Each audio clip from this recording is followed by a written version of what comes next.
Let us out. I'm gonna go to that policeman over there right now. Let us out. Yeah. Let us out. Sir, let us out. If you don't let us out, then I'll give you money. Pelaku sopir taksi ancam warga negara asing di Bali diamankan polisi tertangkap saat ingin liburan. Sopir taksi yang sempat viral lantaran melakukan kekerasan dan pengancaman kepada penumpang akhirnya berhasil diamankan.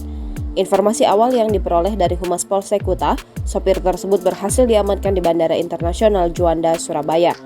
Sopir itu berhasil diamankan oleh personil gabungan dari Polsek Kuta dan Polresta Denpasar pada Kamis 4 Januari 2024. Sudah diamankan? Ya, hari ini di Bandara Juanda, ungkap Humas Polsek Kuta saat dihubungi Tribun Bali Kamis 4 Januari 2024. Pasalnya, sopir tersebut diamankan saat hendak kabur ke Kupang, Nusa Tenggara Timur melalui Bandara Internasional Juanda, Surabaya. Informasi yang dihimpun Tribun Bali, terduga pelaku kini tengah dalam perjalanan menuju Bali. Sementara itu, korban yang merupakan warga negara asing dikatakan telah kembali ke negaranya.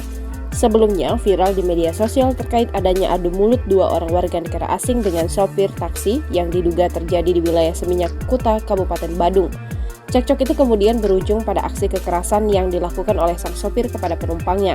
Bahkan sang sopir dengan nomor lambung 295 itu terlihat sempat mengeluarkan sebuah benda yang diduga senjata tajam.